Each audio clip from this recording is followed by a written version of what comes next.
প্রিয় দেশবাসী, আপনাদের কাছে আমার ছোট বড় ভাই বোন আত্মীয় স্বজন পাড়া প্রতিবেশী সকলকেই বলবো, আমরা কেউ আত্মীয়তার সঙ্গে সম্পর্ক খারাপ করব না। বাড়ির আশপাশে যারা আছে তাদের সঙ্গে আমরা খুব মিষ্টি ব্যবহার করব।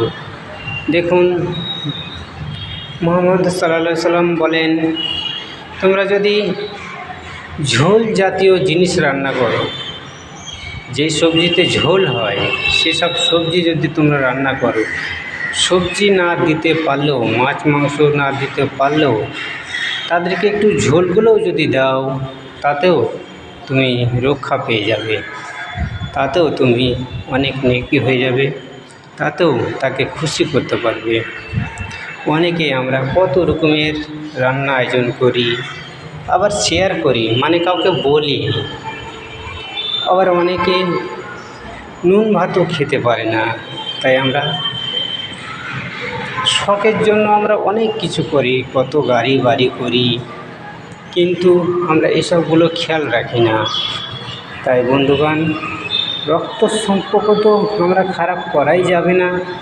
রক্ত সম্পর্ক বোন ভাই, মানে আরও যে যেগুলো আছে রক্ত সম্পর্ক, তাদের সঙ্গে মিষ্টি ব্যবহার করতে হবে। তাছাড়া আমরা জান্নাত পাবো না। এই কটা দিন যদি আমরা কষ্ট না করতে পারি, তাহলে সারা জীবন ওইখানে আমরা কীভাবে কষ্ট করব বন্ধু আমার। তাই আমরা চেষ্টা করব, এগুলো মাথায় রাখবো, আত্মীয়তার সঙ্গে ভালো ব্যবহার করা এবং 5 ওয়াক্ত নামাজ পড়া। একটা কথা মনে রাখবেন, আমাদের দেখেই কিন্তু আমাদের ছেলেরা শিখবে। আমরা যখন স্বামী স্ত্রী ভালো ব্যবহার করব, এটা দীর্ঘদিন দেখবে, অটোমেটিক আমাদের ছেলেমেয়েরা দীর্ঘদিন দেখে এটাই শিখবে। আমার বাপ মা কোনো দিন ঝগড়া হয়নি, তাই আমরা নিজেরাই যদি ভালো হয়ে যাই, আমাদের ছেলে মেয়েদের জন্য আমাদের চিন্তা করতে হবে না। আমাদের ভবিষ্যতে যে আমাদের দেখবে, এটা গ্যারেন্টি।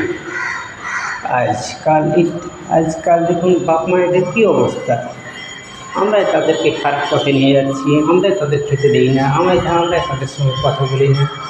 এগুলো আমাদের ছেলেমেয়েরা দেখছে, তাই আমরা এগুলো চেষ্টা করব যতটুকু পারি আমরা মিলেমিশে থাকার এবং ছেলে মেয়েদেরকে এভাবেই গড়ে তোলার।